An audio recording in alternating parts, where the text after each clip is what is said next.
It is time to get into our panel, into our discussion. Welcome everybody. Welcome to all our attendees today to our Why-Try webinar. My name is Jason Johnson, and I will be the host and moderator today. Really excited for the discussion that we're going to have for a few reasons. One, because I'm excited to be able to share a model and tell a story of an organization that we've been really impressed by. And two, because I've got a little bit of history with our panelists and they're really fun. I'm excited to be able to hop on live with them. So a couple of notes before I introduce our topic and our panelists. Just as a reminder, we are on a webinar link, which means the 5 of us panelists are the only ones that have live cameras and live mics. For the rest of you, we can't see you and hear you, so our main interaction with you is going to be through the chat. We do have a live chat for this. So a couple things to help out. I think it's useful if you can adjust your chat settings so that you're sharing comments with everybody.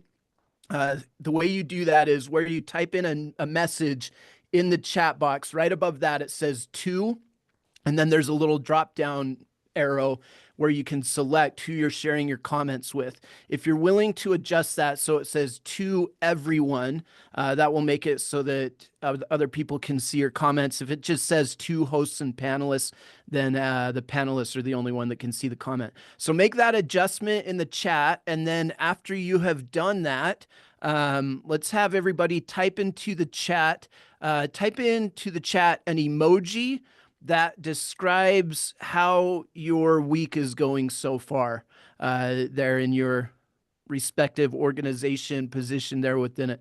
So type into the chat an emoji that expresses how your week is going so far.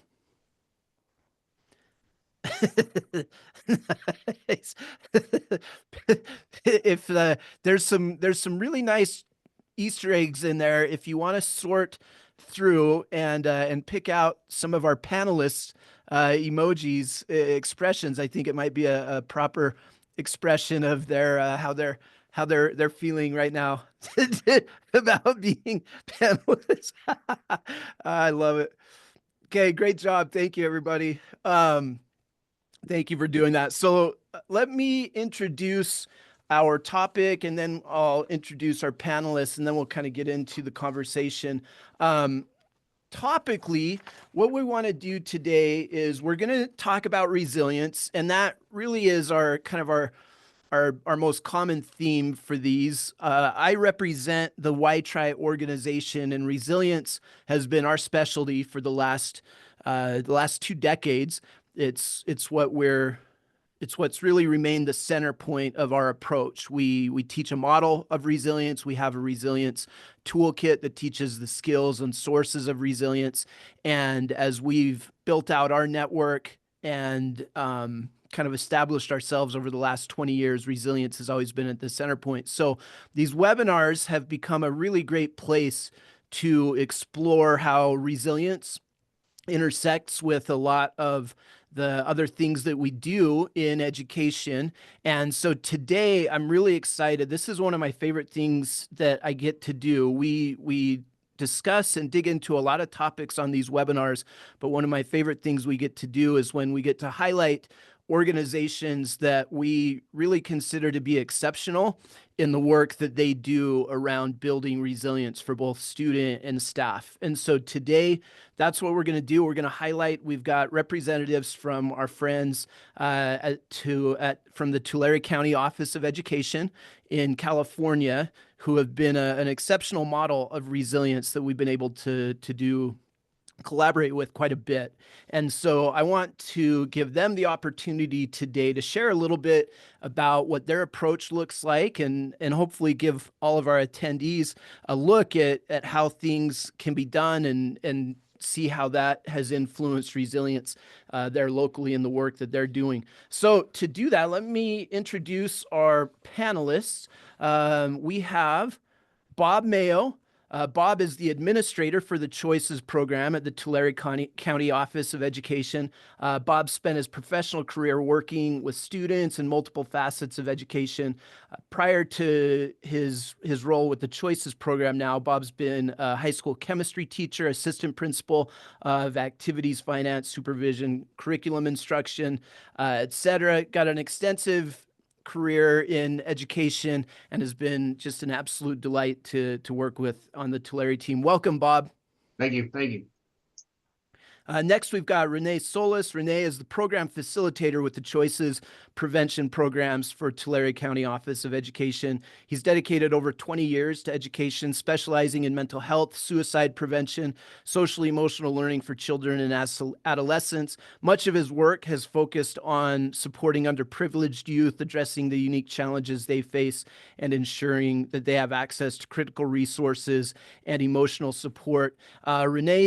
We've worked with Renee for several years and just constantly been impressed with the great work that Renee does. They're helping students, but also helping get programs moving and functioning effectively. Renee, welcome. Thank you. Next, we've got Brittany Quinones. Brittany is the Staff Development and Prevention Coordinator for Choices Programs at Tulare County Office of Education.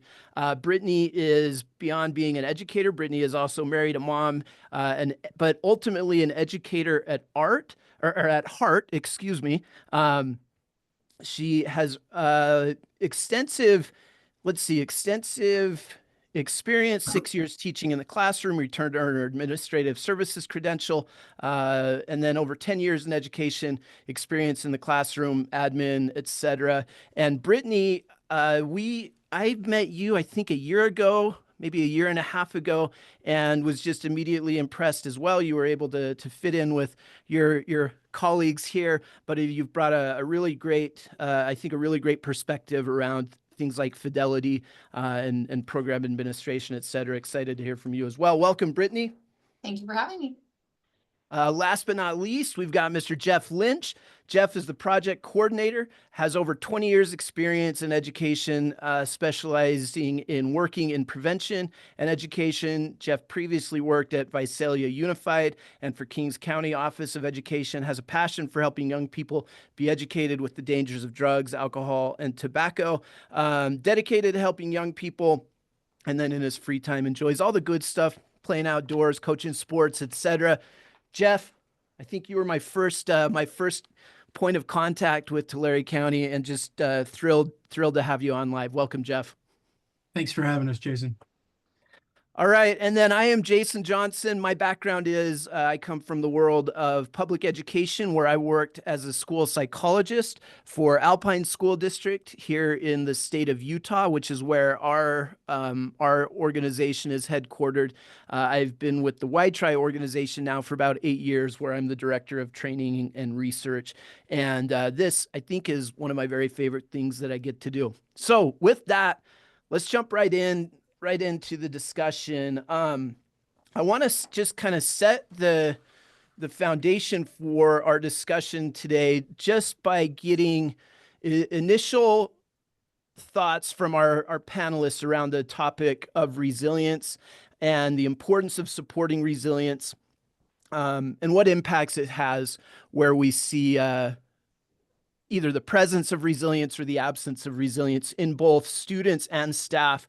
So let's go. I'm wondering if you could share your initial thoughts just on the impact of resilience for your students and staff. Let's go in this order. Let's go Jeff, Renee, Bob, Brittany. Okay. To me, resilience is a chance to bounce back, and with the YTRI model that we're using in our office, the adaptability of being able to use an SEL curriculum in so many different ways. We oversee 14 grants right now on our prevention side, and being able to intertwine the SEL curriculum with what we do has just been a huge blessing for us. I love it. Thank you, Renee. So working with a lot of different school districts, a lot of different teachers, a lot of different students. Resilience, for me, the idea of it, it actually spans both the students and the teachers, especially after COVID. We're coming out of a lot of things that were very difficult for a lot of people, and so you see a lot uh, of our teachers, our administrators that are having some issues, and definitely our students too. So when I think about resilience, I think about the idea that we need to start with our adults and then definitely process through our kids as well, utilizing things like these social emotional models that we use with Y-Tried and Resiliency for Youth. Very helpful. And yeah, I think that's pretty much it. The opportunity to have them come to a better understanding of how to work through the issues they're dealing with. Nice. Thank you. Bob. Um, and truly, there's going to be a lot of echoes, but I think that having left the school site directly, and we know that we're always wanting to connect with kids, and we have so many great structures put in place at so many different organizations about a lot of it involves interacting with kids and building those resiliency skills. But unfortunately, in my experience, we don't necessarily have the training to build those resiliency skills. Sometimes in the school setting, we get caught up in the academic component, which I absolutely understand. But yet our kids are having to really need to develop this resiliency in order to also perform in their academics. A lot of times, when we, as a site principal, I would have, would have small groups, and have my counselors running small groups. But then I discovered those groups didn't extend much beyond how's your day going, how are things, that they didn't necessarily have a good solid structure to one, to follow, or two, to really connect to what the kids need. And that's what we're looking as we're developing this resilience model, as we're going out and delivering it to help the educators in our community, but also our kids kind of gain these skills. Nice. Thank you. Brittany. Yeah, I'd like to, just piggybacking on what's been already said, that, looking back to when I was in the classroom as a teacher, SEL was a big, this is pre-COVID, and this was still a big focus and a need. But so oftentimes students just don't have the resources or the skills or the know-how to be able to understand the full concept of resilience and how to push back and what that looks like, and, getting through hard times. And I think, I really love how our office is built upon this concept of resilience and really trying to get it out into our communities to make an impact on our youth. And I also kind of look at it from the perspective of, with the staff that's in our office, how do we model resilience as managers and as leaders in the office to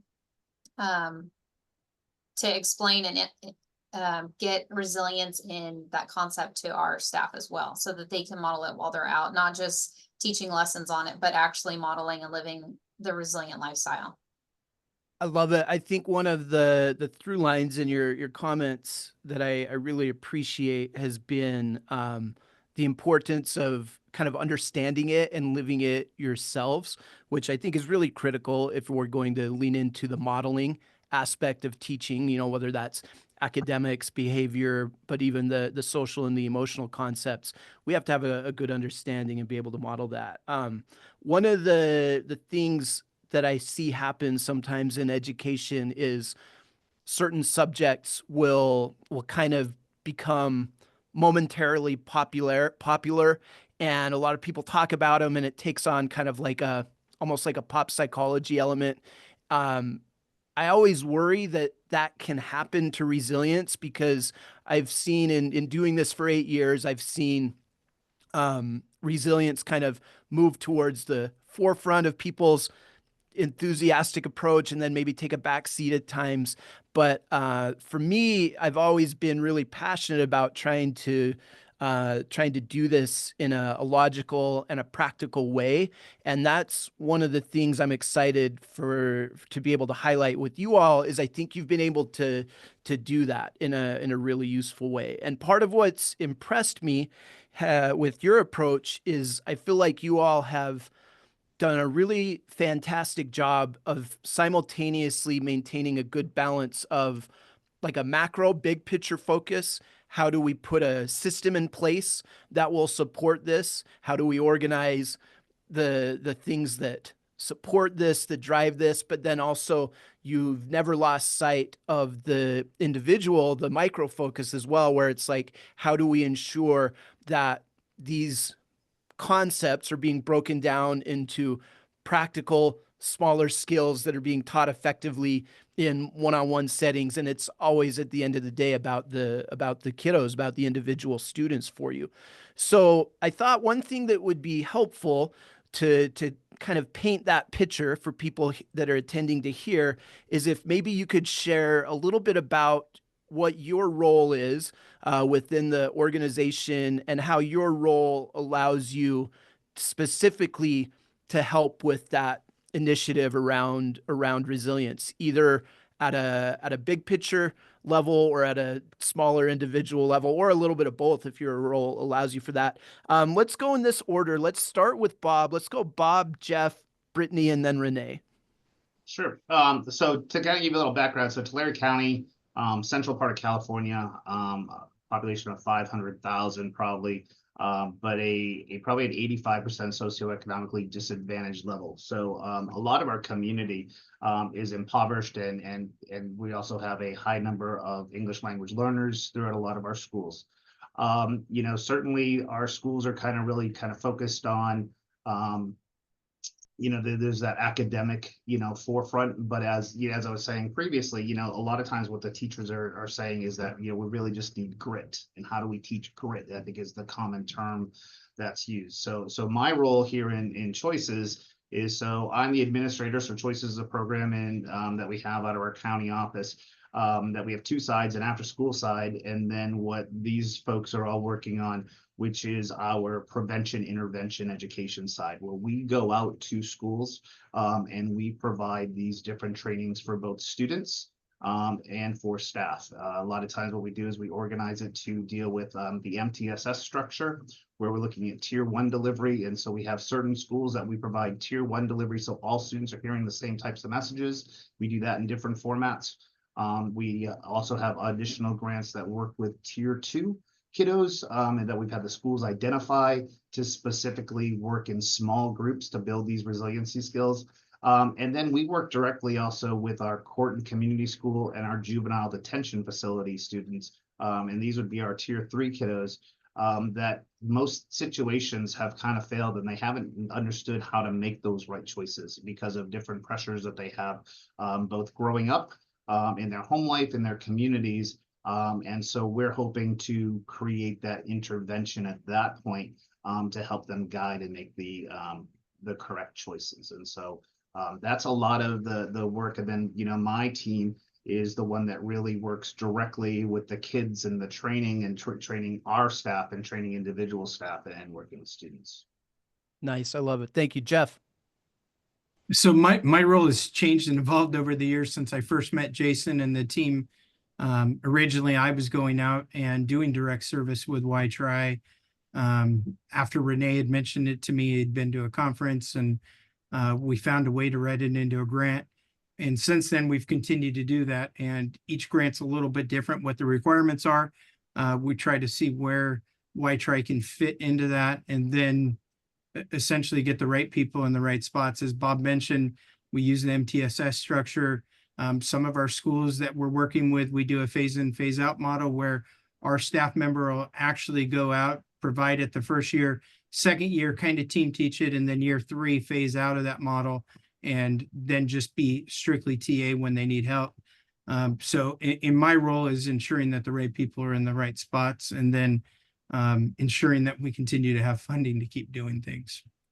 So Jeff, I'm going to put you on the spot a little bit because I think you might have a little bit of a superpower in this area. And this is a thing, I have people ask me a little bit about this constantly when I'm on the road working with groups in person, but juggling grants is kind of a big and important deal, and it can feel really overwhelming for a lot of people. And I think, Jeff, you've been pretty remarkable. Do you have any tips for anyone on here that may be trying to figure out how to better juggle grants or organize them? Because it's no small feat. I think you're a little bit humble in how you've described it. How many grants are you juggling at any given time to try to help make sure you've got resources to do the work that you're doing there? Right now, 14 or 15th one's about to expire in December, but we have 14 current ones. And then your other question was, how do we continue to do that? Any tips for someone on here that may just be trying to get their arms around managing grants a little bit better? Honestly, it's continuing to look to see what's out there, looking both federally and at the state level of what kind of options there are, and then being creative. I mean, really, some of our grants, one of our grants is a tobacco use prevention education. And you say, how would an SEL program fit into there? Well, we go and work with the tier 3 students and give them SEL on top of tobacco use prevention education. So just being real super creative and continuing to look for new opportunities that continue to pop up each and every year. And I think Nice. just like, if I could expand on him just Yeah. for 10 seconds, I think the part of the managing and the working with it all is that there's a lot of communication that Jeff has, and that our office has, so that everybody knows what the deliverables are for those grants. And so so that we have that knowledge, and so there are regular check-ins that we do just to make sure, and also just checking on the deliverables and the reporting aspects. Nice, thank you. Brittany, tell us a little bit about your role there within the team. So my role is a little bit different than everyone else's because I'm coming from having the teacher background. I work a lot with the specialists who provide the direct services on the instructional component of it. How are they delivering the instruction? Looking at and dependent on the grant that they're working on and dependent on the audience that they're working with. Is this a tier 1 approach where they have a classroom or an auditorium of students? Is this a small group type of setting that I'm going to go work with? So what I do is I conduct observations with the specialists and work with them on how to create and ensure that it's an engaging experience, that there's the fidelity to the curriculum, whichever, whether they're doing prevention that day or they're doing SEL or whatever it may be. And just really honing in on the delivery component of it and how they're interacting with the students to making sure that it's an interactive experience and that students aren't just coming in for like a sit and get type of experience. Like we really want it to be something that's going to be a meaningful learning experience for the students and the youth that we serve. And then also based on the observations and the coaching cycles that I do with them. So I sit down with them, we work, what do we need to work on? We'll work together on that, providing resources, trainings. And then I also provide staff development for the specialists that are out providing direct services based on the need that we're seeing once we're in the classroom. So if I'm seeing that there's, specific needs in the area of engagement, then we're doing a PD on how can we add a level of engagement into what we're currently doing. And then depending on the grant, I may be doing direct services as well. And it just depends on the grant and what's needed that day. Awesome. You all wear a lot of hats and I'm excited. Brittany, I'm going to just let you know right now, I'm going to put you on the spot a little bit. Here's a teaser. We're going to get a demonstration in just a little bit for what some of these services might look like, what it looks like to walk through a kiddo through some of the resilience material. And I'm excited to hear your response, Brittany, on how you help kind of connect that dots within a model of fidelity and et cetera. So something to look forward to here in a minute. But before we get there, Renee, tell us a little bit about your role in the puzzle here. Yeah, similar to Jeff, rules tend to change, and so for a long time I was doing a lot of only direct service. Again, lots of different grants. So we have done mental health stuff, suicide prevention stuff, and obviously social emotional learning, tobacco use prevention, and doing all that for a long time. Rules changed a bit, so I'm still providing direct service. So I do have some groups and some other trainings that I'm still providing for some of the districts and some of the grants that we service. But a lot of my time, similar to Brittany, but just kind of a little bit to the right of it, is working with our specialists who are providing that direct service and getting them familiar with the curriculum, making sure they know what it is they're trying to get across, feeling comfortable with that, making sure they're where they need to be, and what we're supposed to be getting across is getting across for that specific grant, or what the need is. And so mine is more of the day-to-day stuff with them. If they're out, or if they're sick, or if there's something going on, kind of make sure we cover those bases and get everything connected. I also connect with the schools as well to help try to get some of the curriculum going, depending on where we're at and what grant we're talking about. And as you know, sometimes that can be some of the hardest parts, right? Once we get in there, it kind of starts to flow pretty quickly. But connecting with administration and the district sometimes can be a hard thing to figure out where we're going to put this SEL program, or these small groups, or these classes, where they're going to fit and what's going to work well for that school specifically. So a lot of pivoting, especially right now. We're working with the biggest district in our county, which has about 26 elementary schools that we're currently trying to service with SEL small groups, and it's a lot of fun. I think one of the ways that this all works, to piggyback off the question you asked, Jeff, is just having a good team. We have, Bob said it, he has a lot of communication flowing through Jeff, which is true, because we have a great team of people that are providing these services. And so, yeah, that's what I do here.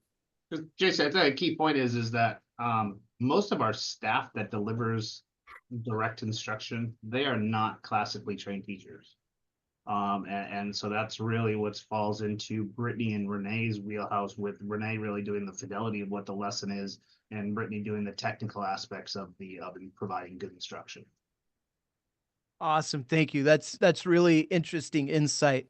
So one of the things that, as I've worked with you a lot, I think we've really found a lot of common ground on, is your commitment to the importance of student engagement. I'm wondering, we're going to have Renee model what some of these services look like a little bit here in just a minute. But before we do that, I just want to get maybe some quick thoughts from you on the importance of student engagement, because I think there is, interestingly enough, a pretty significant overlap between that and resilience. I don't know, I don't want anybody to, I guess, misinterpret. I don't think student engagement is like the cause of student resilience, but I think student engagement becomes a really vital tool when it comes to teaching the skills of resilience and having students, really learn in a unique way that sticks with them. I was wondering if you could just share a couple, any insight that you have on the value of student engagement and how that might intersect a little bit with your approach to resilience. Let's go Brittany, Renee, Bob, and then Jeff. I mean, I would completely agree with you, Jason. I think it's the hook, right? It's what gets the students initially, it gets their attention to where then you can start having the conversations around resilience. But if you go in thinking you're just gonna tell students and have a presentation on something, you're gonna fall upon deaf ears. So it really is about like making it meaningful to them, connecting it to like their real world experiences. But the engagement component is what hooks them into you, right? Like being vulnerable and you as a person that you're there. I think it's just the authenticity about it's important. Nice. Thank you, Renee. Yeah, I to piggyback off of what she's saying here, that's really all of it. We have to have that connection. We have to have the relationship, that we get that buy-in for the opportunity for resilience. One of the reasons why we've always liked Y-Tri for the idea of resilience is because it has such a big relational piece to it. If we're not connecting first, that it becomes very difficult to get that point across, and then we're just checking boxes. And I think that really is the biggest difference, is the intentionality of having that buy-in from the students. So we're not just checking boxes. We're actually making a difference at some level. So that student buy-in is going to be paramount to everything that we do. Nice. Bob, I know one of the when you came in kind of partway through my relationship with Tulare, and I think one of the very first things I heard you stress was the importance of student engagement, possibly even before you knew too much about our model. Care to share any of your insight on that? Certainly. And it's been from, 20 plus years at the school site, one, kids have to trust the people that they're talking to. And regardless of what we say, that they do want a level of entertainment. They do want to have fun. And I think when we're learning and we're having fun at the same time, the lessons become that much more meaningful, and they stick. And it's kind of it hit me as we were kind of talking that often I'll hear Renee say, "All right, I'm gonna go have some fun with some kids," as he's walking out the door. And when that's the way that it's viewed, that where the interactions are fun, and that we're enjoying it, we know that the kids are enjoying it. Our community, our Court Community School, all of those kids are on ankle monitors. They're all on formal probation. They're all have some ties. Most of them have ties to some serious gang issues. And the first couple times that Brittany and Renee were going over there, they're like, "Ooh, that was tough." And then it got to a point that these kids wouldn't stop talking. And as they develop throughout the year, these kids are sharing and they're relating. And because of the activities and because of the metaphors and how the kids were able to relate, these kids started to enjoy that time. And it wasn't just another group, another service provider coming in and giving them counseling.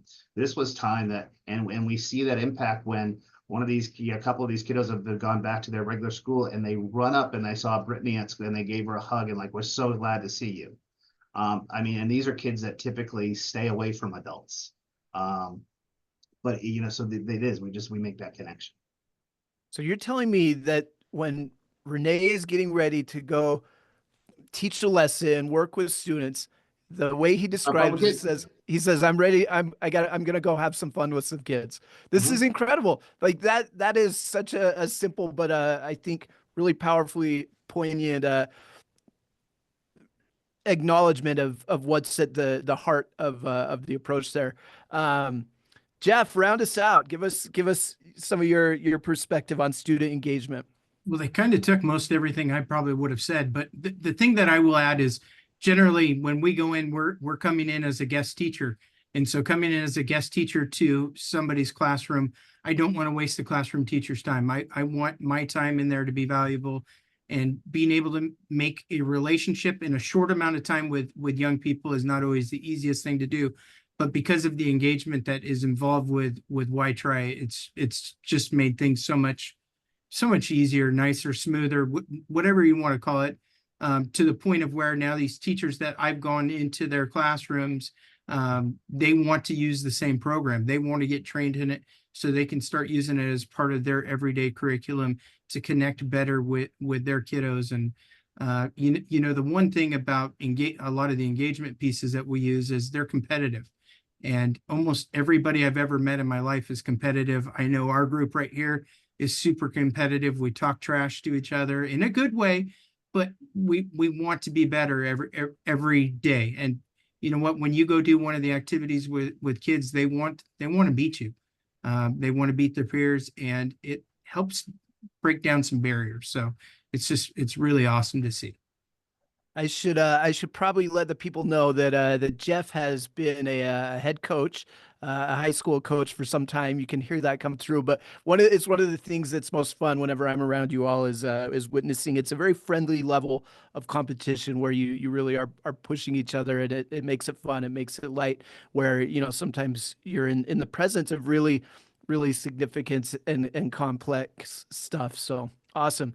I want to now give Renee the opportunity to demonstrate a little bit. We've talked a lot about kind of high level things and this high level approach, but I want to give Renee the opportunity to show a little bit specifically what this looks like when you're talking about teaching students resilience. Renee has generously agreed to model what it might look like to teach a student a skill of resilience, and then I'll get some of your reactions to that. Renee, you still willing to still willing to model for us? Willing, able, definitely, at least. So that's good. We'll do able.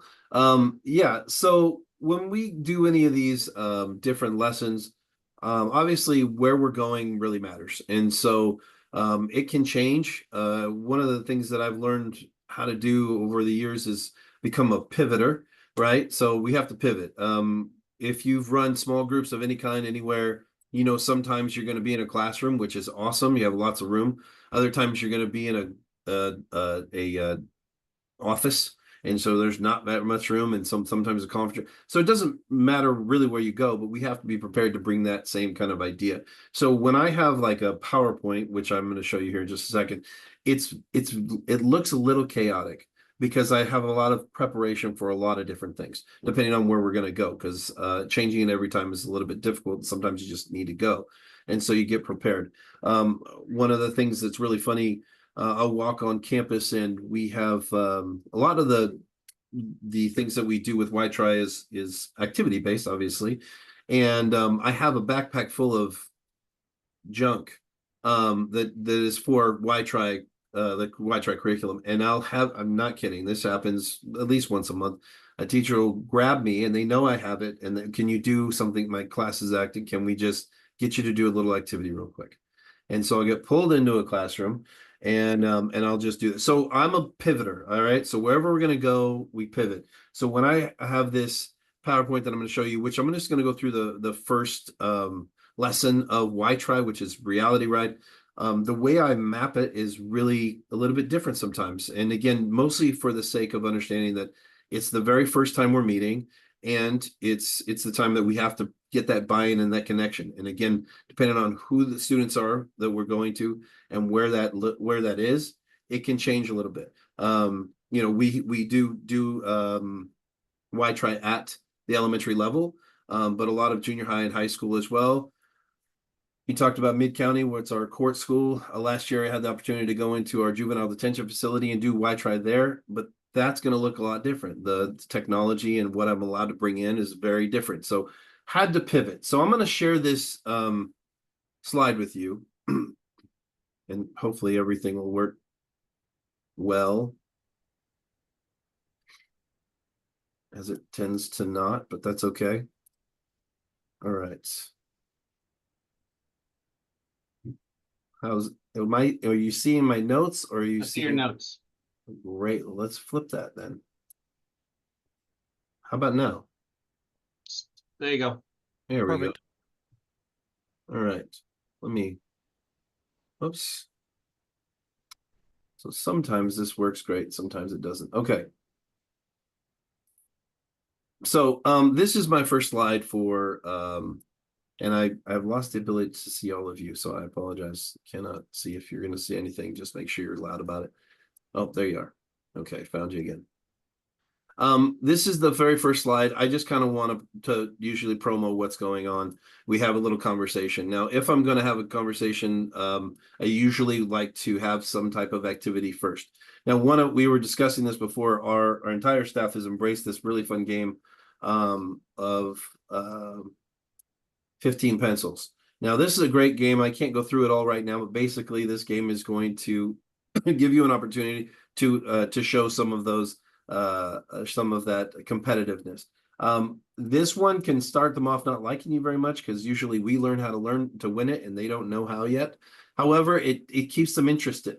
So that engagement starts off really quickly. I will say this: one time I used this. This is all I had. I was covering for somebody who had to leave sick. There was a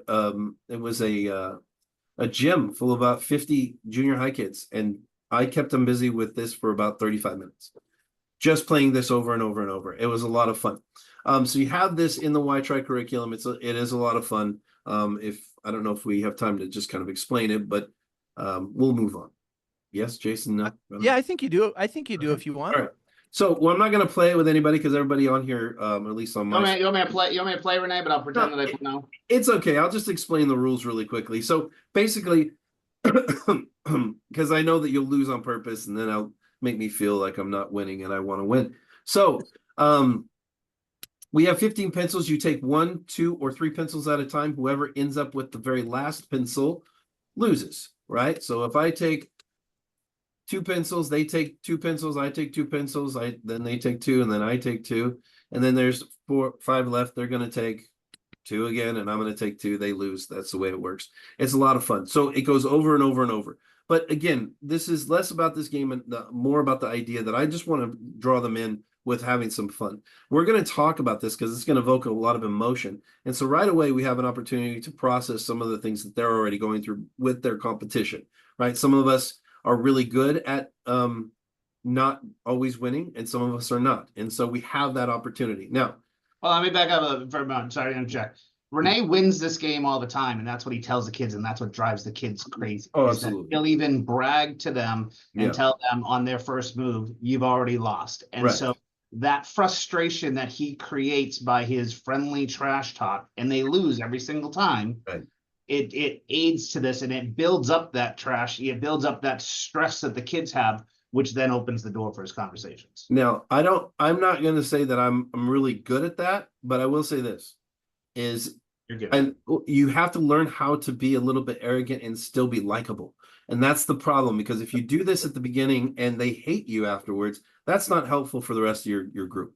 So the reason why I didn't say that much about being, because you do want to draw them in with that. And I've learned how to draw them in and be a little bit more arrogant about it, but still keep them having fun. And that's really kind of the trick with this game, especially. I think essentially part of the hook here, like to go back to that term I think Brittany used earlier, is it's a game with a very simple premise Right. that I think most people, particularly adolescents, would look at and be like, oh, I can beat you at this. But it's one of those that if you don't know the secret, if you don't have the right strategy, it's hard to get your arms around, and you can continue to to get to lose at it. And so it creates a fun scenario where it's kind of like there's something there where they're interested in learning more. How'd you do it? It's almost like a magic trick of like, okay, how are you doing that? For sure. Right. And we just had somebody in the chat just say it's a fine rope to walk, being likable and arrogant. Again, it is. And this is why when I say we play this game, sometimes we have to know when to back off. Because you have to fill the room out. And this is, again, one of those things. You got to be a pivoter, and I pivot a lot depending on my room and the group I'm talking to. Oddly enough, really competitive when I talk with a lot of the rougher kids that I work with. They're ready to have fun and talk some trash, and it's actually kind of fun. But moving on, if I'm not going to play a game up front, I always watch a video. Now this one specifically is long. We're not going to watch all of it, but I have like 3 videos that I'll keep on my PowerPoint. The reason why I do that is because, again, if I have to pivot depending on where I'm going, a longer video or shorter video, is it somebody who likes sports and somebody who doesn't like sports? This one is a legacy video about a man named Zinedine Zidane, who's a phenomenal soccer player from Europe. The fact that I know his name is only because he made a choice that was negative in his life.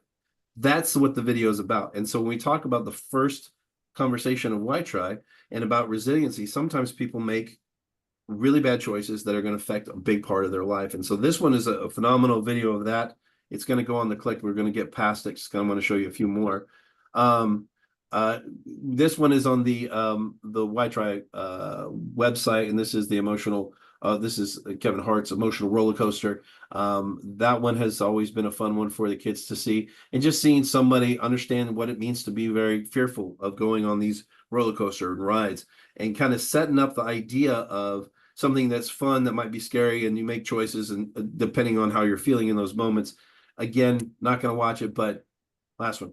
But if you haven't seen this video here, it's about a guy named Ben Watson. Ben Watson is a man who used to play for the New England Patriots, and he was not always the best player on the team, but he was somebody who puts out a lot of effort in a game that they lost. So they lost this game. Tom Brady gets intercepted, and the Denver Broncos go 99 yards the other way. This guy chases this other guy down 99 yards. And he tackles him at the 1 yard line on the other side. They were going to lose the game anyway, but it was the choice and the integrity of that man to say, this is my job. It doesn't matter if we're going to lose. Doesn't matter if we're going to win. This is what I have to do. This is my job. It's a really phenomenal video, really inspirational. It's done by the NFL Network. And so it's a pretty great one to watch. So all that to say, engagement is going to happen either with this type of activity we're doing, or if we're doing some type of video, which is a really good video too. Now, birthday cards is another activity. Now, I just said 2 different activities and 3 videos. Again, I don't ever do all of these at once, ever. They're just on here for me because if we're doing 12, 13 different grants and I'm getting called to a lot of different settings in schools, I have to make sure that we are going to be prepped. Because if I show up and I'm just underwhelmingly ready for this, then this is going to be a problem. And so birthday cards is another fun one, similar to the 15 pencils. It's going to evoke, it's a magic trick. It's going to evoke some wonder. They're going to try to figure out how you do it. They get a little frustrated that they don't know how you did it or how you're going about it. It's another one where you get to make it look like you know something that is just a higher power, which is not true. All of these come down to the fact that we have to learn and grow and actually work through some of the process. Jason, you do birthday cards a lot? Yeah. This one is a lot of fun. Most of the kids have a great time with it. Our staff has really embraced it as one of those ones that are just a really, really good time. It's basically a simple activity where you can guess somebody's birthday. And again, it's one of those, I'll usually play it up and kind of ham it up. Like I've got this superpower, and then, you know, the dots you connect after are where the value in it is. But it's got again, part of the hook is I'm doing something, they can't figure out how I'm doing it, and they're they're interested in learning, and you know, it's fun. I have a ton of fun with it. Yeah, absolutely. I'm loving in the chat. Sorry, I'm seeing the chat as well at the same time. They're talking about being genuine. I think that, listen, if you're not showing videos or processing any of this fun stuff without being genuine, it's not going to last. I think that arrogance is going to come across wrong. I think that wonder is just going to come across with frustration. So being genuine about who you are is really important too. But you're also having some dramatics involved too. So there is a lot of emotion that you're playing with when you're presenting some of these things to the kids. So with this reality ride, and I'm going to go to this one that we can animate. This is a really big lesson, and we usually do it in 2 lessons. So you kind of break it up. But one of the things I want to get through in the very first lesson is 3 huge big pieces. Is one, what is reality to them? Okay, this kind of sets a base for me understanding how they see certain things. What is their life like? What does it mean to them to have something be real? Does it have to be something that benefits them, or does it have to be something that's very sad for them? What is a reality? Because a lot of times when you talk about reality with young people, they don't usually sit around and talk about what that means to them. And having them really get that means a lot. Then the second piece, always talk about goals, because goal setting for young people is something we're going to do throughout the entirety of Y-Tribe. Now, when we talk about resiliency, goals have to be there. If we don't have goals that are attainable or something that we know how to take step by step to get to, resiliency actually looks pretty far off, and it becomes a little hopeless to a certain degree. And so we have to talk about the idea of what a goal looks like. Now, in the very first one, I will take them through and let them look at all of this. But we come back in our second lesson and really hammer home all these parts, because it's important to talk about the home, school, and in your and with your peers. Those are things important to talk about. So we will talk about that, but I always leave that to the second one.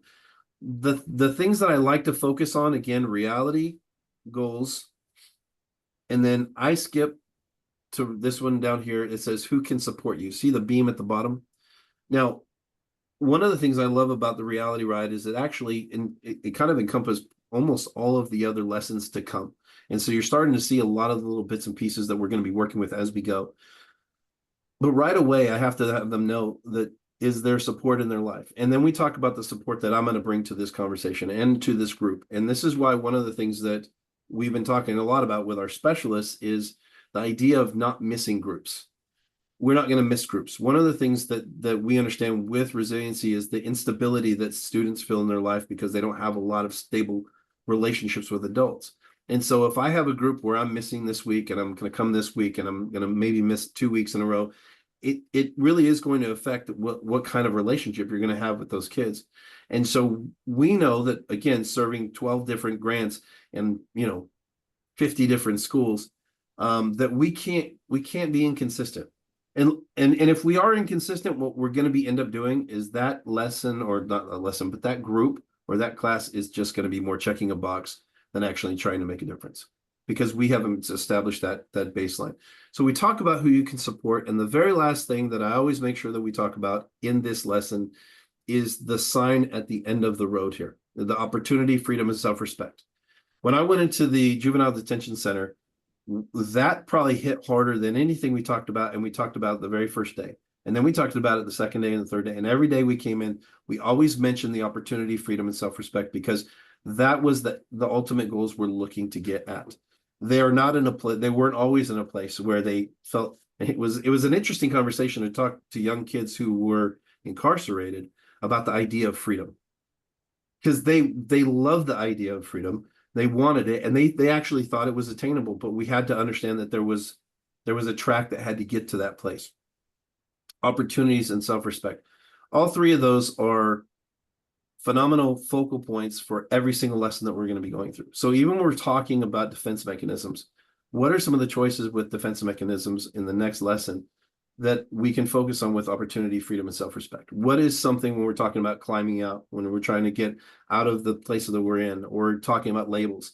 All of those choices are still going to be with the idea of opportunity, freedom, and self-respect. And so that can be such a game changer in the very first lesson of what we do. But all of this that I'm talking about, all the pivoting, all the being genuine, all the making sure that we're having a good time and we're doing engagement, is all just the setup for everything we're about to do. And so this lesson is an overwhelming lesson. There's a lot of pieces to it. But if we break down to very small pieces at the beginning, like we have to make sure that we're touching on these points, we have a good foundation for the rest of what we're doing. Does that make sense there? Yeah, no, good explanation. All right. Yeah, that was fantastic, Renee. Sorry, did you have?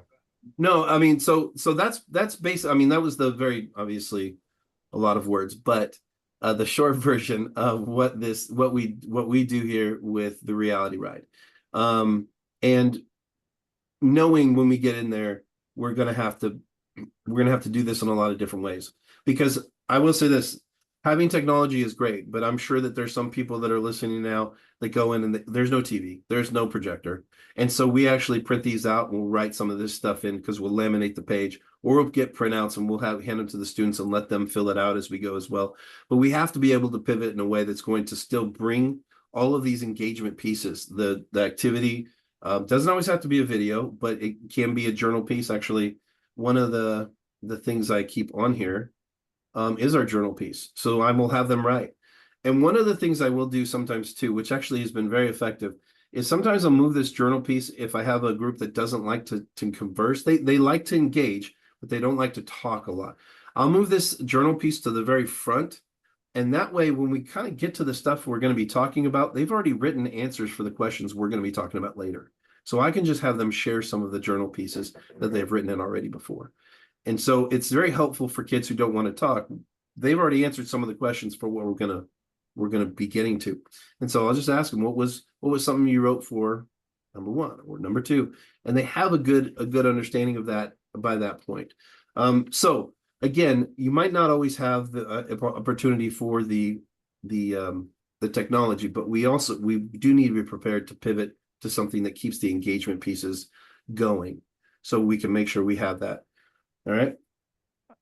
I love it. Out of curiosity, how long do you typically plan for a lesson with the students you work with?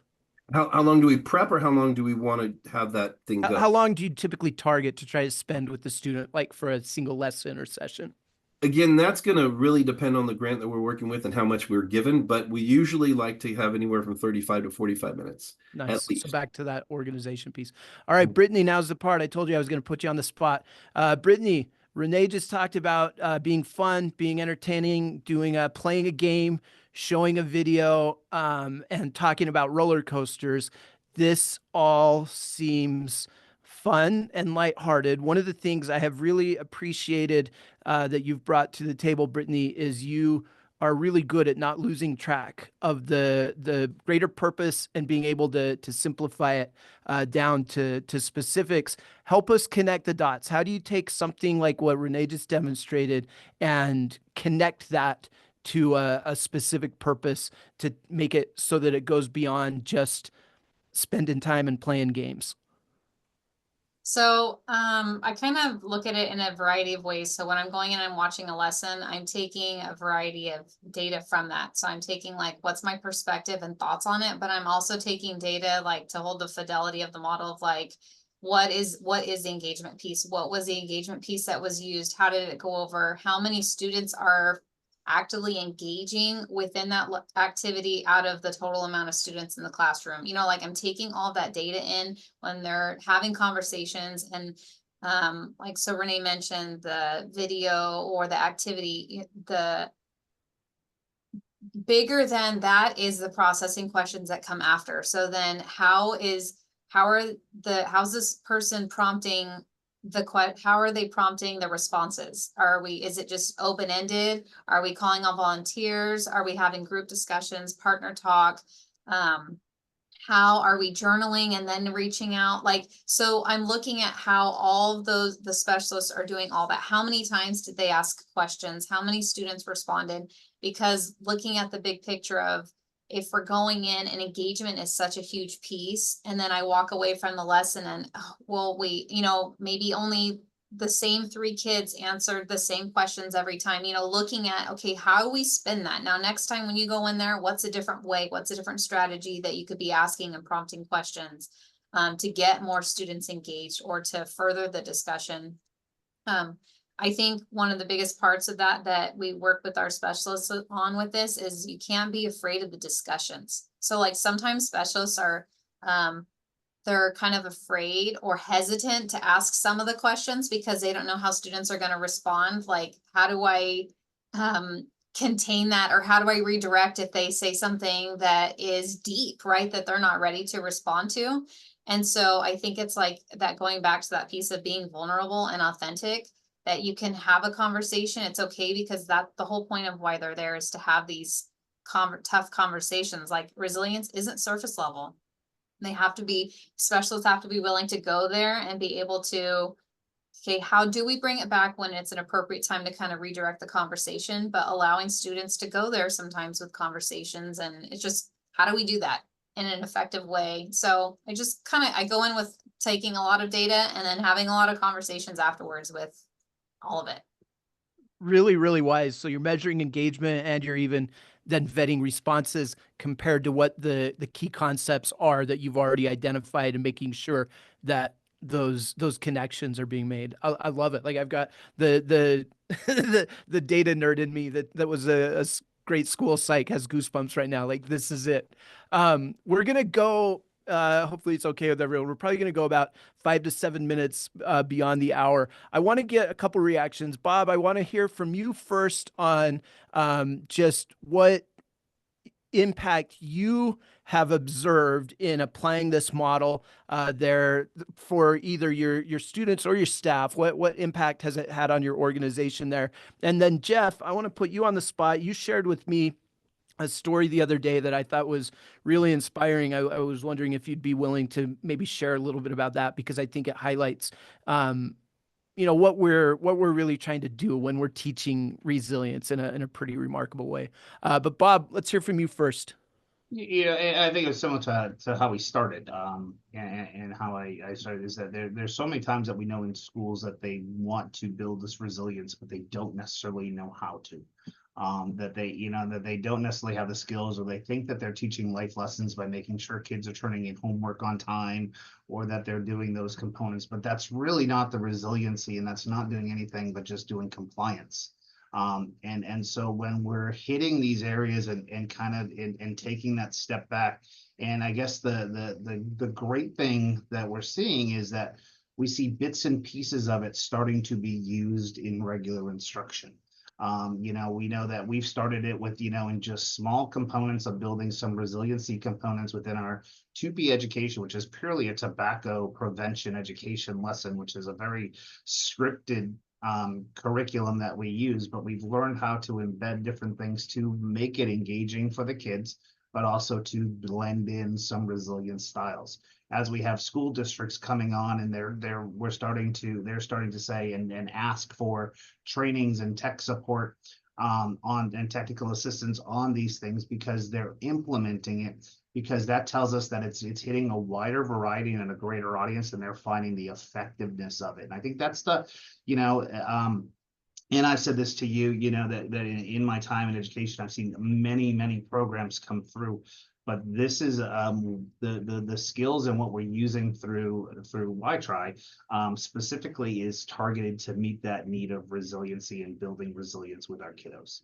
And I think that's the big thing, and it's hitting, and it's able to, as Renee was saying, with some minor pivoting, sometimes some major pivoting, you can adjust to different audiences, different settings, whether it's with and different age groups.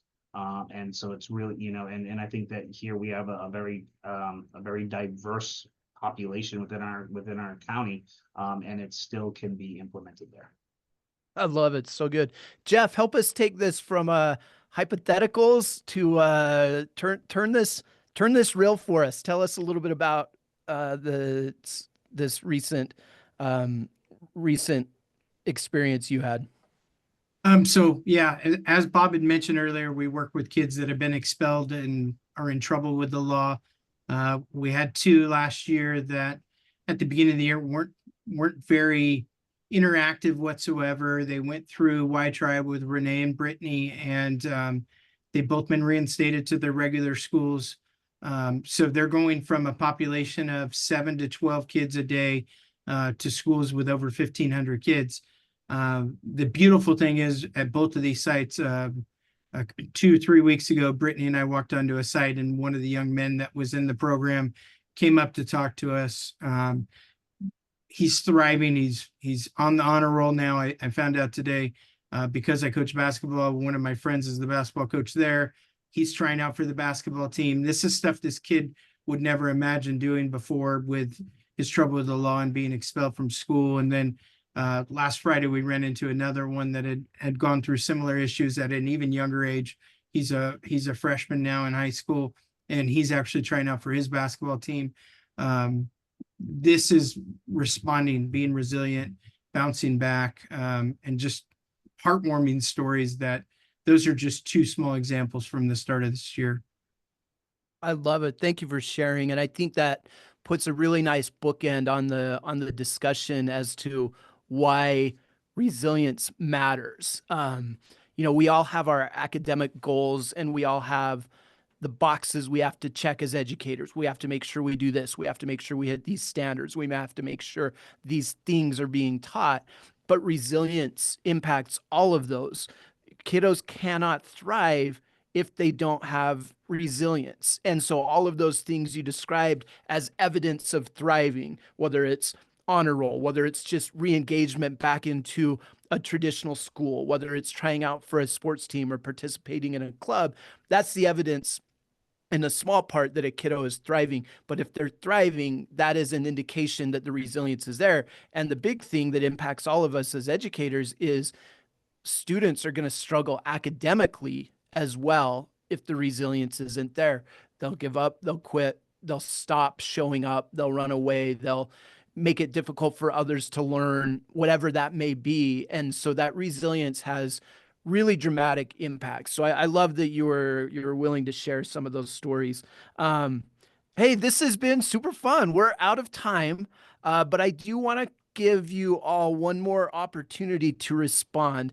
I'm going to put up some slides. We are going to share some of those slides and a lesson plan, similar to the one that Renee gave a wonderful walkthrough of with you all. We want to get some resources in your hands, as well as some parent resources. I'm going to put up a QR code that will take you to a place. You'll just have to take like a 30-second survey, and then we'll email you out the resources. We've also recorded this. And so if any of you want to share this with any of your colleagues, we'll have a recording of it. We're also going to have a podcast audio version of this as well. But while we conclude, I want to ask all of our panelists to respond. And you, by the way, give our panelists a huge round of applause. You can see why they're effective within this model. It's kind of like an Avengers super team that has come together that's just doing great work from the top all the way down to the fidelity model, the direct delivery model. But I do want to hear from you all. What's giving you hope in education right now? You know, where educators feel pretty beat up in a lot of cases. Tell me something that's giving you hope. And let's go in this order. Let's go Jeff, Renee, Brittany, and then Bob. What's given me hope is seeing kids not quit, not give up, continue to get off the mat, and seeing our post data from kids going through YTRI SEL is just, it's inspiring. I love it. Spoken like a true coach with a great sports metaphor in there. Renee. Yeah,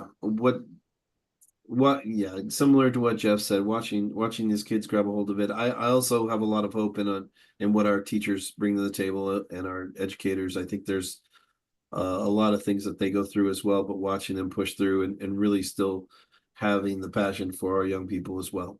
So working with a lot of other people that care about kids has been very hope-filling. Nice. Thank you. Brittany. Giving me hope in education right now is working with this amazing team. I mean, the impact that we're able to make and all the great things that we're doing, I really have to give kudos to everybody. And it's just, it drives the passion, relights the fire. So. Love it. Thank you. Bob, what's giving you hope right now?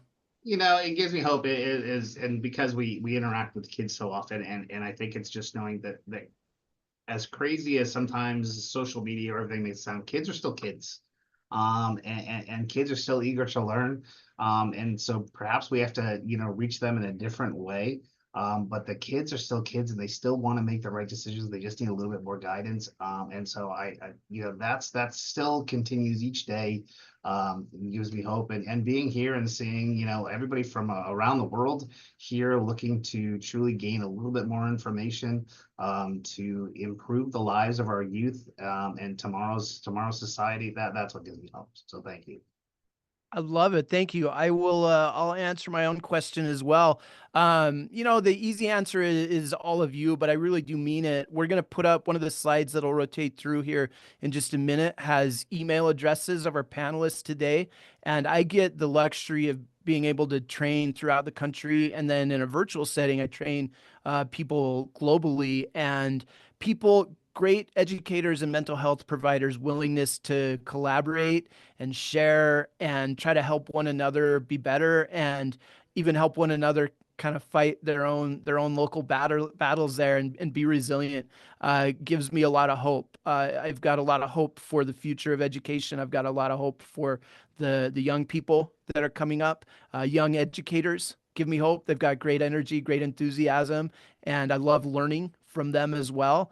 And I just love learning from different organizations throughout the country that take this model of resilience and really make it uniquely theirs in their own area. And then those stories like I heard today, about kiddos changing their lives because it fires me up. It gets me up in the morning and helps me want to go do this. So